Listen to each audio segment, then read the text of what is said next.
Sa dinami-dami ng problema natin sa droga, peace and order, kidnapping, yan ang tututukan ng NBI. Yeah.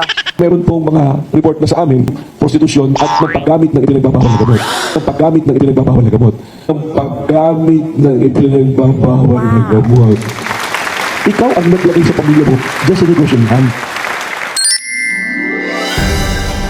Maayong adlaw kaninyong tanan ug hinaot nga anaa kamo sa maayong panglawas karong adlawa. Tuloy-tuloy na po tayo sa ating topic for today. Magandang araw mga kapatid, mga kababayan. Meron lang akong tanong sa inyo. Hindi ko alam kung ako lang ang nakakapansin nito o baka naman kayo napapansin nyo rin. Sa tingin ko kasi, pag ang isang tao ay naging DDS, pag naging supporter ng mga Duterte, kahit na matalino, parang nagiging bobo. Yung mga dating hindi tanga, nagmumukhang tanga. Hindi ko maintindihan. Yung mga katwiran, puro baloktot. Hindi ko alam kung ako lang ang nakakapansin yan. Dahil itong si Sara Duterte, nakita naman natin, di ba? Yung kanyang impeachment case, wala na siyang ibang katwiran kung hindi pinupolitika lang siya or ito ay panggigipit, ito raw ay walang due process, ito raw ay pamumulitika lang. Nagiging standard dito sa mga DDS, nag-uumpisa nga dito kay Sara Duterte, at of course, nanggaling din sa ama niya, na every time meron silang haharaping kaso, palagi na lang kini-question nila yung jurisdiction, wala daw due process, at labag daw sa konstitusyon. Pero, hindi nila kinukompronta yung mismong issue, yung mismong krimen na ginawa nila. Yung question talaga tungkol doon sa violation na ginawa nila. Hindi nila kinukompronta yan. Palagi ang kine-question nila, jurisdiction, due process, kahit na ibigay mo sangkaterbang due process. Katulad na nga ng ginagawa ng lower house ngayon, ng Kongreso. Lahat ng klaseng pag-iingat, yung buong due process ibinigay na nila dahil yun nga ang hiniling nila sa Supreme Court. Ingat na ingat itong si Congressman Luistro doon sa pag-comply doon sa gusto ng Supreme Court na hiniling nga nitong kampo ni Sara Duterte dahil yung una daw ay walang due process at labag sa konstitusyon. So ngayon, lahat ng klaseng pag-iingat para lang masundan yung gusto ng Supreme Court. Para lang wag masabi na ito ay walang due process. Pero anong ginagawa ni Sara Duterte?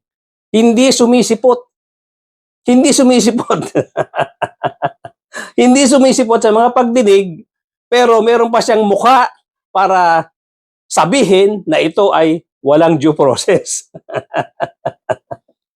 Ito na nga, ginagawa na nga ang lahat para magkaroon ng due process. Pero yung requirement ng due process para ma-exercise ni Sara Duterte, kailangan niya pumunta sa Kongreso. Doon siya magpaliwanag. Pero hindi nila ginagawa yan. And yet, ang pinagdidiskitahan nila, ang ikinakatuwiran nila, yung wala nga daw due process. Hindi ko talaga maintindihan. So ngayon, bakit ko na itanong sa inyo yan? Tingnan nyo itong si Mike Defensor. Nagkaroon na naman ito ng problema dito nga sa raid ng NBI. Ngayon, standard na naman ang sagot or standard na naman ang pagkakatwiran. Ito raw ay pamumulitika. Bakit ka naman pupolitikahin? Mike Defensor, wala ka naman talaga sa pwesto ngayon. Bakit ka pupolitikahin samantalang ikaw ang walang katigil-tigil sa pamumulitika? Inumpisahan mo doon kay Gutesa. Ikaw nag-author niyan. Inilabas mo yan sa Senado. Katuwang mo dyan itong si Senator Marcoleta. Pa-surprise pa kayo. Hindi nyo man lang binigyan ng prior notice itong Senado, itong committee chairman na si Senator Ping Lacson, na chairman ng Blue Ribbon Committee. Wala kayong ginawang ganon na ibinigay nyo ng advance yung pangalan, yung sinumpaang salaysay. Hindi nyo ginawa yan. Ginawa nyong surprise attack. Pero may nangyari ba? Wala. Ngayon naman, yung 18 Marines, dinala nyo rin dyan sa nag-press conference pa kayo dyan sa Club Pilipino. May nangyari ba? Wala. Buhol-buhol ang kanilang mga testimony. Sabit-sabit ang kanilang mga pinagsasasabi. Ngayon, sino ang namumulitika? Mike Defensor. Ikaw na dapat isang pribadong tao, dapat nananahimik ka na lang kung ano yung pinagkakaabalahan mo, pinapasok mo ang politika. Ikaw yung nanggugulo dito sa sistema sa gobyerno. Ginugulo mo. Tinutulungan mo yung mga taong gustong i-destabilize ang gobyerno. Isa na nga dyan si Gutesa at itong 18 Marines kuno na hindi naman pala totoong mga Marines lahat. Kaya hindi mo pwede ikatuwiran na itong ginawang raid sa negosyo mo ay isang pamumulitika. Inihabla ng NBI ang asawa at anak ni dating Congressman Mike Defensor. Sangkot daw sa prostitusyon ang KTV bar na ino-operate umano nila. Tugon ng misis ni Defensor, hindi yan totoo at pinupolitika lang sila. Ang family KTV na ito may karugtong umanong hotel kung saan nasa 54 na babae ang nasagip ng NBI mula sa umano'y pambubugaw. Merong secret na passage papunta ron sa hotel. Pag nahas yung transaksyon, aakyat, dadaan doon sa hagdanan sa likod, paakyat diretso ron sa mga kwarto na pinapalabas nila ng hotel. At may natuklasan pa ang NBI sa may-ari ng hotel batay sa mga nakuha nilang dokumento. Ito pala, ang mga may-ari, yung asawa nga ni Mike Defensor at anak niya. So yung mga documents revealed na sila yung may mga kinalaman dito, no? Chicago Blue Hotel shares the same address. Then there are interlocking officers and also directors na nandiyan. Chairman daw ng kumpanyang may-ari ng hotel ang asawa ni dating Congressman Mike Defensor. Treasurer naman ang kanilang anak. Kahapon, inireklamo ng NBI ang mag-ina ni Defensor ng paglabag sa Anti-Trafficking in Persons Act at Comprehensive Dangerous Drugs Act. Todo tanggi sa paratang ang may bahing Defensor na si Julie. Wala raw silang kaugnayan sa sinilakay na bar. Halata naman daw na smear campaign ito na layong mag-imbento ng kaso laban sa kanila ng anak. Hamon niya kay NBI Director Melvin Matibag, harapin si Defensor kung may problema ito sa kanya at huwag idamay silang mag-ina, pati mga empleyado nila. Sinusubukan ng GMA News na makuha ng reaksyon si dating Congressman Defensor. Matatanda ang iniugnay ang mag-asawang Defensor sa pagluto ng 18 mga dating sundalo noong Marso na nagsabing kasama raw sila sa mga inutusang maghatid ng mali-maletang pera kay Pangulong Bongbong Marcos at ilang opisyal. Bakit ka naman pupolitikahin nitong NBI? Para saan? At ang tanong dyan, bago mo sabihin ito ay pamumulitika, ang tanong dyan, Mike Defensor, meron bang krimen na nangyayari doon sa building mo, doon sa negosyo mo? Meron ba? Bago mo sabihin ito ay pamumulitika. Kasi kung meron, nasaan ang pamumulitika doon? Kung merong krimen na dapat aksyonan ng NBI. Ginagawa ng NBI yung trabaho nila. Sa bibig mo nang galing na ang laki-laki ng problema ng bansa. Sa droga at sa iba't ibang krimen. Sa bibig mo nang galing. Pagpasok ng NBI doon sa club na kung saan yan ay pag-aari ninyo, yung building na yan, at lumalabas yung hotel na kung saan nagkakaroon ng flesh trade, ng human trafficking, na itong club sa baba, na according dito nga sa NBI, pag nagkaroon ng kasunduan, merong isang sekretong hagdanan papunta ron sa hotel. So, ibig sabihin, itong hotel na yan, ang function talaga nito, mag-serve lang dito sa club sa ibaba. So, ngayon, tatanungin kita uli. May krimen ba na nangyayari? Bago mo sabihin na ito ay pamumulitika lang. Dahil sinabi mo rin na ang laki-laki ng problema sa droga, so ginagawa nga ng NBI ang tamang trabaho. Dahil may tip nga sa kanila na nagkakaroon nga ng pot session dyan, na gumagamit nga ng droga ang mga tao dyan. At pagpasok pa lang nila dun sa club, naamoy na nila yung amoy marijuana. So, may krimen ba o wala? At yung paggamit ng hotel sa flesh trade, diyan sa ginagawa niyong human trafficking, according sa NBI, yan ba ay krimen o hindi? Narinig ko yung pagpapaliwanag mo. Pinapaliwanag mo yung ownership ng Blue Hotel, pinapaliwanag mo yung ownership ng club, pero wala kang denial. Hindi mo dinideny yung tungkol sa paggamit ng droga at hindi mo dinideny na yung hotel na yan ginagamit sa prostitusyon, ginagamit sa flesh trade. Hindi mo inatake yung issue na yan. Yung ownership lang ang pinangangatwiran mo. Ang pinangangatwiranan mo, sinasabi mo, politika na naman ito. Pero hindi mo nga matake lang issue. Parehong-pareho ka nitong si Sara Duterte. Yung issue doon sa kanya, sa impeachment case niya, hindi niya maatake head-on yan. Pero, sinasabi niya, wala sa tamang proseso. Ang sinasabi niya, walang due process. And yet, siya ang ayaw isubmit ang sarili para doon sa sinasabi niyang due process. Ganyan na ganyan kayo. Yan ang napapansin ko sa inyo once naging supporter kayo ng mga Duterte. Nawawala kayo sa katwiran. Ang krimen na inyong hinaharap, hindi nyo mapangatwiranan. Magkakaroon kayo ng mga dahilan na mga general statement katulad ng pamumulitika lang ito. Ito ay walang due process, sabi nga ni Sara Duterte. Si Robin Padilla, ganyan din. Ang taas ng tingin ko pa naman sa iyo, Mike Defensor. Pero dito, parang ka-level mo itong si Robin Padilla.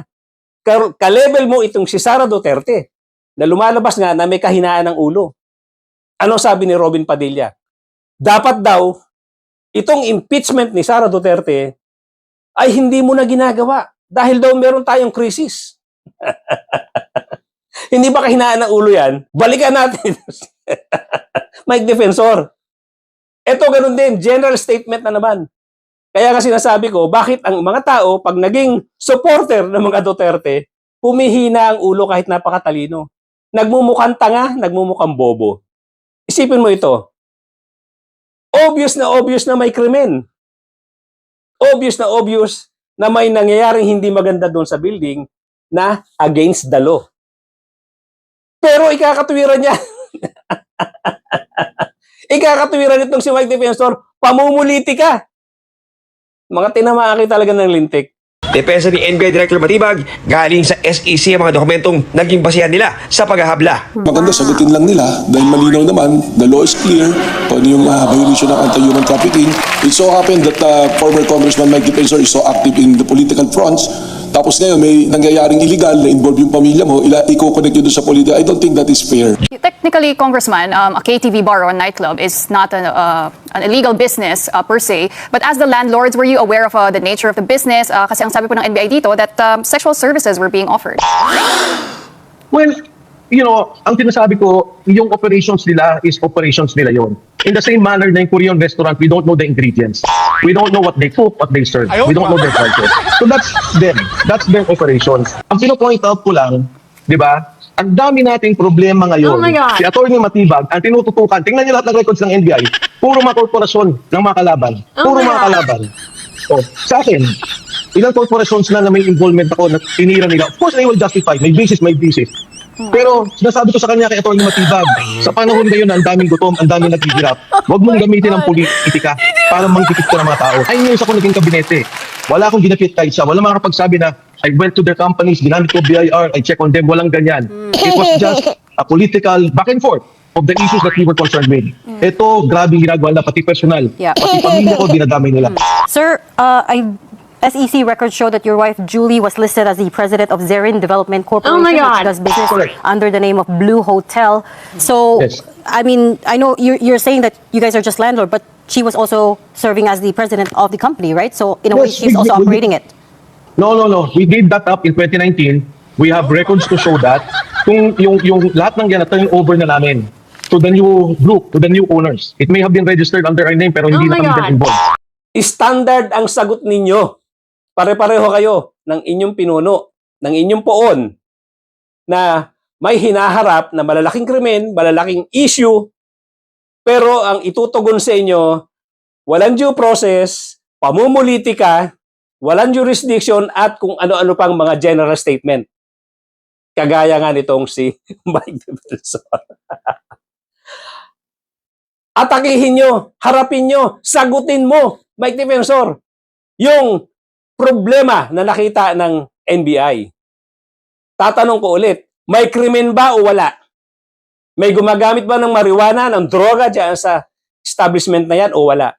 Nagkakaroon ba ng flesh trade? Nagkakaroon ba ng prostitusyon dyan sa building mo? Dyan sa hotel nyo na ang asawa mo at ang anak mo ang nagmamanage? Meron ba? Pasikot-sikot ang paliwanag mo tungkol sa ownership na lumalabas din naman ang katotohanan na talagang kahit anong gawin mo pangangatwiran, asawa mo pa rin at anak mo pa rin ang nagmamanage niyan. Sila pa rin talaga ang liable dyan sa mga pangyayari at nangyayaring mga krimen dyan. Wala kang magagawa dyan. Dahil ang dokumento ay nagsasabi at nagsasalita tungkol sa katotohanan na hindi mo kayang pabulaanan. Hindi mo kayang ipangatwiran na yan ay pamumulitika dahil mayroong dokumento ng SEC, Security and Exchange Commission, na hindi pwede magsinungaling. Hindi pwede magsinungaling, hindi pwede mag-imbento ang NBI dahil nakasulat doon ang pangalan ng asawa mo, pangalan ng anak mo, at yung pag-aari ng property na yan ay isang korporasyon kasama ka.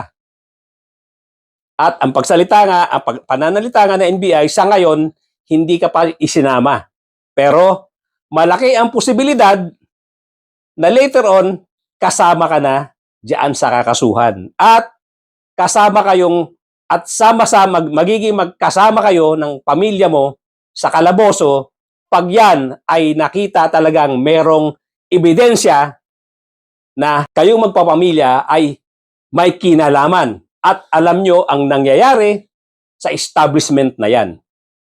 Mapapatunayan yan later on.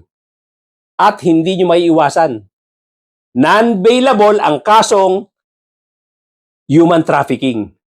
Na kaso rin na hinaharap nitong si Kibuloy, kaya siya nakakulong, at kasong dapat harapin din nitong si Roque. Kaya disappointing. Nadi-disappoint ako sa mga style nitong mga supporter o dito sa mga follower at supporter nitong mga Duterte dahil nagiging standard na ang mga sagot nila. Kasi nahirati sila nung nasa pwesto sila at alam nyo na, sinasabi ko rin, pag ang tao nagkakamal ng pagkarami-raming salapi, ang feeling nila, hindi na sila dapat managot sa batas. Ang feeling nila, exempted na sila sa batas. Kahit anong gawin nila sa dami ng pera nila, ang feeling nila dapat hindi na sila managot sa batas kahit meron silang ginagawang pagkakamali. Yan po yung mga taong sobra-sobrang yaman. Ang feeling talaga nila, hari sila, reyna sila, at ang feeling nila talaga yung meron na silang sense of impunity. Ganyan po ang nangyayari sa mga tao. Pag nagkakamal ng limpak-limpak na pera, nagiging very powerful ang pakiramdam nila sa sarili nila at ang pakiramdam nila, exempted na sila sa batas kahit may gawin pa silang pagkakamali. Good example itong si Mike Defensor. Ang feeling niya, hindi sila dapat managot sa batas. Kahit may nakita ang NBI dyan, dapat exempted na sila. Mayaman sila eh. Huwag po natin tigilan ito mga kapatid, mga kababayan. Ito ang mga dapat ipaglaban ng bayan. Ito ang dapat harapin ng taong bayan para magmasid tayo. Huwag tayong tumigil sa pagsasalita. Huwag tayong mag-relax dahil napakarami at napakabigat ng laban ng mamamayang Pilipino laban sa mga katulad nitong si Mike Defensor, katulad nitong si Sara Duterte, katulad nitong si Harry Roque, at iba pa na dapat managot sa batas. At ang feeling nga nila, exempted sila sa batas. Huwag tayong tumigil sa pagsasalita, huwag tayong tumigil sa pagbabantay sa mga ganitong klaseng tao. Pilitin natin, magtulong-tulong tayo na patinuin ang ating gobyerno. Pagtulong-tulungan po natin yan. Wala pong ibang makakagawa niyan kundi tayong mga mamamayang Pilipino. Kahit na tingnan nyo yung records na si Rin, wala yang income, wala yang employees. So, again, I'm going back to the point. I think the issue here is not the lead. The issue here is political harassment. The issue here is panggigipit ng mga tao. Pero kung linawin lang natin, no, because we want to get this absolutely correct. So we settled the ownership issue now with Chicago, so they're basically renting. Pagdating dun sa hotel, you said you guys used to own it. By us, do you mean your family, including your wife and your child? Or do you mean the same investor group that owns the other building? Or No, it's a different operation. Yeah. Okay. If I may explain. Correct. And then Kasi next parang- question. Okay, linawin lang natin Yeah. ako. Yung next question is, you said you gave it up. Do you mean that you sold the hotel? Or, kasi minsan uso yung papamanage mo sa isang property management or hospitality management o kayo na mag-manage itong property ko kasi ayoko na problemahin. What exactly was the term when you said we gave it up? Was it sold? Correct. Yeah. Kasi ang nangyari dyan sa operations namin is that, well, of course, the property is the property. Ngayon, let's say yung hotel, a group rented it out, particularly us, but different investors. So ang linaw na explanation ng defensor. Hindi ko alam kung sino ang nililito niya rito. Hindi ko alam kung kaya niyang lituhin ang NBI, kung kaya niyang lituhin ang audience, dahil napakalinaw ng sinabi niya. Kung ang property ay pag-aari ng Sirin Corporation, ang nagrenta sa hotel ay sila rin. Sinabi niya, sila rin. So ito na nga yung nandoon sa papeles ng SEC na ang nagmamanage ng hotel na yan ay asawa niya kasama yung anak niya. So, papaanong lulusot ang asawa at anak niya doon sa kaso na sila ang nagmamayari ng property, sila rin nagmamanage ng hotel na kung saan may nangyayaring prostitution. Ang ginamit niya lang kulatilya rito ay iba naman daw ang kanilang mga investor dito sa hotel na to. So we were running it at some point and then we gave it up. Oh my God. Another group before rented it. It was a person, not a corporation, and we can show documents to prove that. So sila na yung nag-operate noon ng hotel. Alam mo, defensor, pinapaikot-ikot mo lang explanation. Ginagawa mong magulo pero malinaw pa rin sa amin na talagang kayo pa rin ang nag-ooperate ng hotel. Wala ka naman proof na nailabas na iba ng tao ang nagrenta dyan at sila ang nagmamanage ng hotel. Wala pa rin. Sa SEC, ang asawa at anak mo pa rin ang nakareflect na pangalan na siyang nagmamanage ng hotel na yan. So, as I've said, yung isang office naman doon, they're renting it out for an office. So sila naman ang nag-operate doon as an office. So yan yung structure nung how can I put that? Parang isa siyang, let's say, isang building that we have a different group of investors. Then some people may be investing in this and they will be setting up their own business there. Yung iba naman ganito gagawin. So ganun yung setup nung pinaka-property. And we have records and we have documents to show that and to prove that. Walang laman. Walang laman yung explanation ng defensor. Inaikot-ikot mo nga lang. Pero malinaw pa rin sa amin. Niloloko mo lang kami. Ginagago mo yung mga nakikinig sa'yo eh. FBI Director Melvin Matibag says they only found out that the companies were linked to you guys after the raid. He said that they got tipped off, and then they conducted surveillance operations, and then they binantay nila and so on and so forth. And they even at some point discovered the secret passage allegedly that leads to the nightclub to the hotel. Sorry, the hotel to the nightclub. And again, he says it's unfair for your wife to characterize this as politically motivated because they only found out of the linkage to you guys after the raid. Si Atty. Matibag, matalinong tao yan. May tao sila sa NBI. Alam ko na marami nga wala ng respeto sa kanya sa loob ng NBI because nakikita nila yung mga operations na ganito, na very political. Ang sinasabi ko, ang dami nating problema sa Pilipinas. Ang i-operate mo, ang magkakaroon ka ng SPIA, pag ikakaroon ng investigation, ay yung mga KTV clubs. Nagkataon, ang dami KTV clubs. Diyan lang sa Pasig meron, Casablanca is in Shangri-La, sa Manila you have in Soter, in Okada, City of Dreams. Lahat ng yan, diba? They have KTV clubs.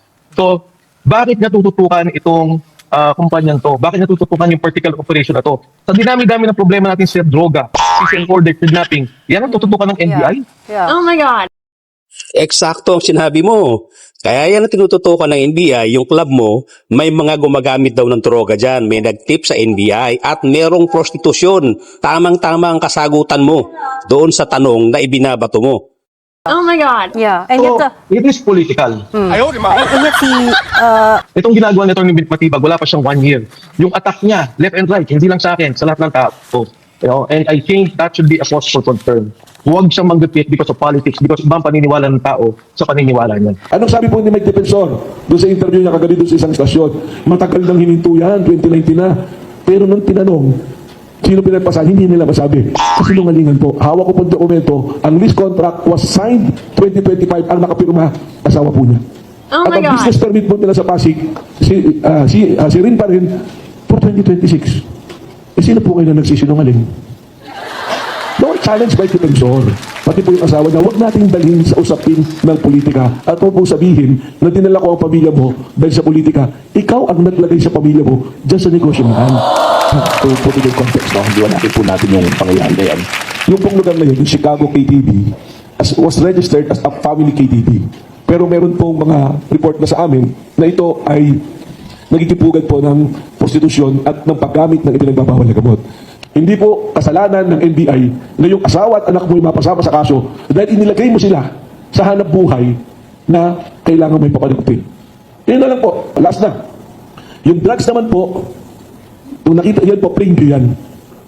Pagpasok namin doon sa private room, nakalatag sa lamesa yung droga. At pumapasok pa lang po ako sa pintuan na ang layo, nandoon po siguro yung pinaka-private room, awi na po yung illegal na droga. And you are allowing it to happen. So yun lang po. Salamat po.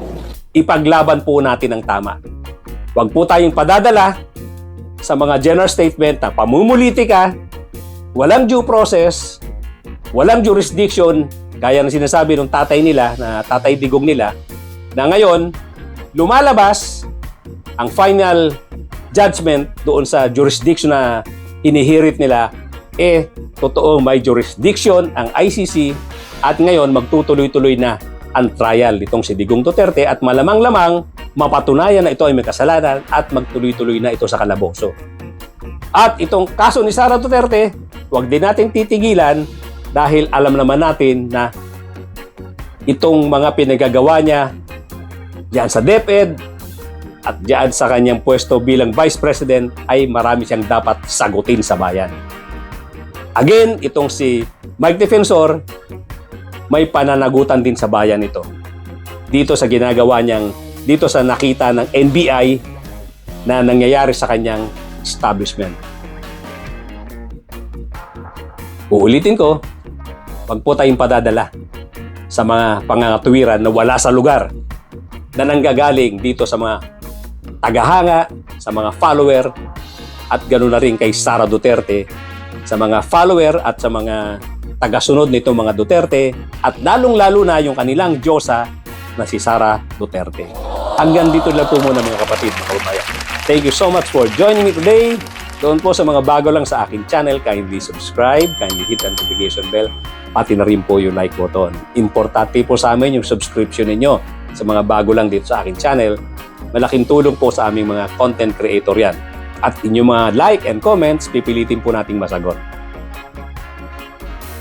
Once again, ladies and gentlemen, thank you so much for joining me today. At mga kapatid, mga kababayan, magkita-kita po tayong muli.